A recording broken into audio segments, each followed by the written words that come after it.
हरे कृष्णा। तो आज हम प्रकृति के नियम बुक में से पहला चैप्टर पढ़ेंगे, ईश्वर तथा कर्म का नियम। वेदों के रूप में प्रचलित विपुल प्राचीन संस्कृत ग्रंथों में से 108 उपनिषद दार्शनिक सार से युक्त हैं और समस्त उपनिषदों में ईशोपनिषद सर्वोपरि मानी जाती है।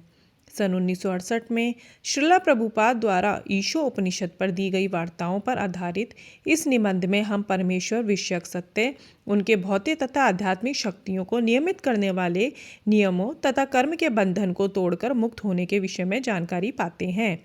ईशोपनिषद बतलाती है कि पूर्ण पुरुषोत्तम भगवान परिपूर्ण और संपूर्ण है। सृजन और पालन तथा संहार की प्रक्रिया भौतिक जगत की उनकी संपूर्ण योजना का एक भाग है। इस भौतिक जगत में हर जीव में 6 स्थायी अवस्थाओं में परिवर्तन होते हैं: जन्म, वृद्धि, पालन, उत्पादों की उत्पत्ति, ह्रास तथा विनाश। ये भौतिक प्रकृति का नियम है। फूल कली के रूप में जन्मता है, फिर बढ़ता है, 2-3 दिनों तक ताज़ा बना रहता है, बीज उत्पन्न करता है, धीरे धीरे मुरझाता है और तब नष्ट हो जाता है। आप इसे अपने तथाकथित भौतिक विज्ञान से नहीं रोक सकते। ऐसा करने का प्रयास करना अविद्या है। कभी कभी लोग मूर्खतावश सोचते हैं कि वैज्ञानिक प्रकृति से मनुष्य अमर हो जाएगा। ये बकवास है। आप भौतिक नियमों को रोक नहीं सकते। इसलिए भगवद गीता 7:14 में भगवान कृष्ण कहते हैं कि भौतिक शक्ति दुरत्यय है, अर्थात इसे भौतिक उपायों से जीत पाना असंभव है। भौतिक प्रकृति 3 गुणों वाली है। यह सत्वगुण, रजोगुण और तमोगुण। गुण का अर्थ होता है रस्सी। रेशों को 3 तरह से बटकर रस्सी तैयार की जाती है। सर्वप्रथम रेशे को 3 छोटे तंतुओं में बांटा जाता है, फिर ऐसे 3 तंतुओं को एक साथ बांटा जाता है और अंत में ऐसे और 3 को एक साथ बांट दिया जाता है। इस तरह रस्सी अत्यंत मजबूत बन जाती है। इसी प्रकार प्रकृति के 3 गुणों सतो, रजो तथा तमो को मिला दिया जाता है, जिससे उनमें कोई ना कोई उत्पाद बनता है। इसके बाद उन्हें पुनः पुनः मिलाया जाता है। इस तरह उसे असंख्य बार इकट्ठे बट दिया जाता है। इस तरह भौतिक शक्ति आपको अधिकाधिक बांधती रहती है। आप अन्य प्रयासों से इस बंधन से, जो पावर्ग कहलाता है, छूट नहीं सकते। पावर्ग संस्कृत देवनागरी वर्णमाला में 5वां वर्ण समूह है। पावर्ग में पा, फा, बा, भ तथा म ये 5 शब्द आते हैं, अक्षर आते हैं। पा परिश्रम को सूचित करता है। इस जगत में हर जीव अपने उदर पोषण तथा अपना जीवन टिकाए रखने के लिए संघर्ष करता है। ये घोड़ जीवन संघर्ष कहलाता है। फा फेन को बताने वाला है। जब घोड़ा कड़ी मेहनत करता है तो उसके मुख से झाग निकलता है। इसी तरह जब हम कठिन परिश्रम करके थक जाते हैं तो हमारी जीभ सूख जाती है और हमारे मुंह में झाग बनने लगता है। सारे व्यक्ति इंद्रिय तृप्ति हेतु अत्यधिक श्रम कर रहे हैं, यहाँ तक कि उनके मुख से झाग निकलने लगा है। बा बंधन के लिए आया है। हम अपने समस्त प्रयासों के बावजूद भी प्रकृति के भौतिक गुण रूपी रस्सियों से बंधे रहते हैं। और भा भय को बताता है।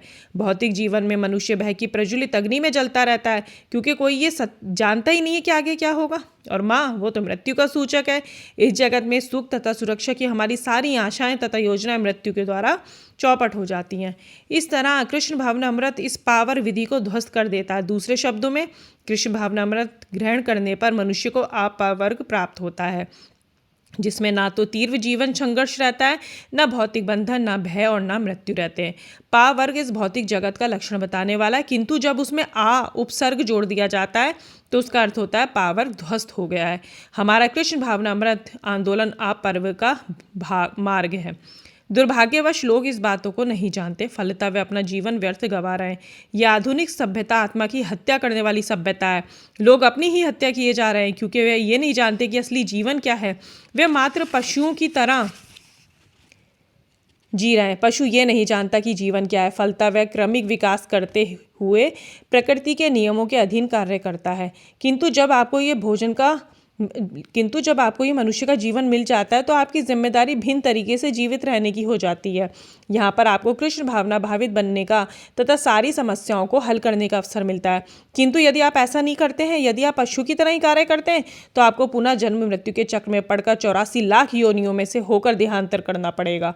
पुनः मनुष्य जीवन पाने में लाखों वर्ष लग जाएंगे। उदाहरणतः आप जिस सूर्य प्रकाश को इस समय देख रहे हैं, उसे आप 24 घंटे के बाद ही दोबारा सेक पाएंगे। प्रकृति में हर वस्तु एक चक्र चक्र में घूमती है। अतः यदि आप अपने को ऊपर उठाने के लिए अवसर को गवा देते हैं तो आपको देहांतरण के चक्र में पुनः प्रवेश करना पड़ेगा। प्रकृति का नियम बड़ा प्रबल है, इसलिए हम अनेक केंद्र खोल रहे हैं जिससे लोग इस अंतर्राष्ट्रीय कृष्ण भावना अमृत संघ का लाभ उठाकर अपने को उन्नत कर सकें। कृष्ण भावना अमृत को तुरंत ही ग्रहण कर लेना आवश्यक है, क्योंकि हम ये नहीं जानते कि मृत्यु आने में कितना समय शेष रह गया है। जब इस शरीर में आपका समय समाप्त हो जाएगा तो आपकी मृत्यु को कोई नहीं रोक सकता। बहुत ही प्रकृति की व्यवस्था इतनी प्रबल है ना कि आप ये नहीं कह सकते मुझे रहने दो। वस्तुतः लोग कभी कभी ये याचना करते हैं। जिस समय मैं इलाहाबाद में था, मेरा एक पुराना मित्र जो अत्यंत धनी था मर रहा था। उस समय उसने डॉक्टर से याचना की कि आप मुझे कम से कम 4 वर्ष और जिंदा नहीं रख सकते। मैं अपनी कुछ योजनाओं को पूरा नहीं कर पाया। देखा आपने, यह है मूर्खता। हर व्यक्ति सोचता है कि मुझे ये करना है, मुझे ये करना है, किंतु ना तो डॉक्टर ना ही विज्ञानी मृत्यु को रोक सकते। नहीं महोदय, 4 वर्ष तो क्या, 4 मिनट भी नहीं, आपको तुरंत जाना है। ये है नियम। अतः इससे पूर्व की वह क्षण आए, मनुष्य को कृष्ण भावना अमृत का साक्षात्कार करने के लिए सचेष्ट हो जाना चाहिए। आपको अति शीघ्र ही कृष्ण भावना भावित हो जाना चाहिए। इससे पूर्व की आपकी अगली मृत्यु आए, आपको अपना कार्य समाप्त कर लेना चाहिए। यही बुद्धिमानी है, अन्यथा आपको हार खानी पड़ेगी। ईशोपनिषद बताती है कि परम पूर्ण परमेश्वर से जो भी उद्गत होता है वह स्वयं में पूर्ण होता है। इसलिए यदि आप अपने जीवन का लाभ उठाना चाहते हैं, कृष्ण भावना भावित बनना चाहते हैं, तो इसकी पूरी सुविधा प्राप्त है। लेकिन आपको इसे व्यवहार रूप में ग्रहण करने के लिए बिंदु तक आना होगा। कृष्ण भावना अमृत सैद्धांतिक नहीं है, व्यवहारिक है। सारे प्रयोग पहले ही किए जा चुके हैं। इसलिए जैसा कि ईशोपनिषद में दर्शाया हुआ है, छोटी छोटी पूर्ण इकाइयों को अर्थात हम सबों को परम पूर्ण कृष्ण की अनुभूति करने के लिए पूर्ण सुविधा है।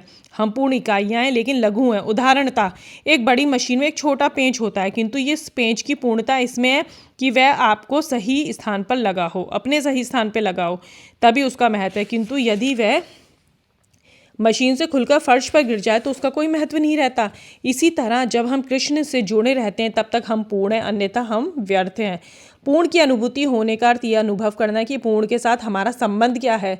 पूर्ण का अपूर्ण ज्ञान होने के कारण ही सभी प्रकार की अपूर्णता का अनुभव किया जा सकता है। हम सोच रहे हैं मैं ईश्वर के तुल्य हूँ, मैं ईश्वर हूँ, यह अपूर्ण ज्ञान है। किंतु यदि आप ये जानने के लिए कि मैं ईश्वर का ही अंश हूँ, अतएव गुण में ईश्वर के तुल्य हूँ, तो यह पूर्ण ज्ञान है। मनुष्य जीवन जीव की चेतना को पुनर्जीवित करने के लिए अवसर है।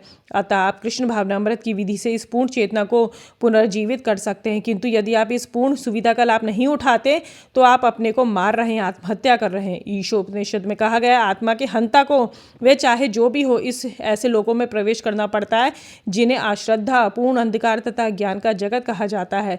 अतः आप अपनी आत्मा के हत्यारे मत बनिए। आप अपने मनुष्य जीवन की पूर्ण सुविधा का उपयोग कृष्ण भावना भावित बनने में कीजिए। आपका एकमात्र कार्य यही है। हरे कृष्णा।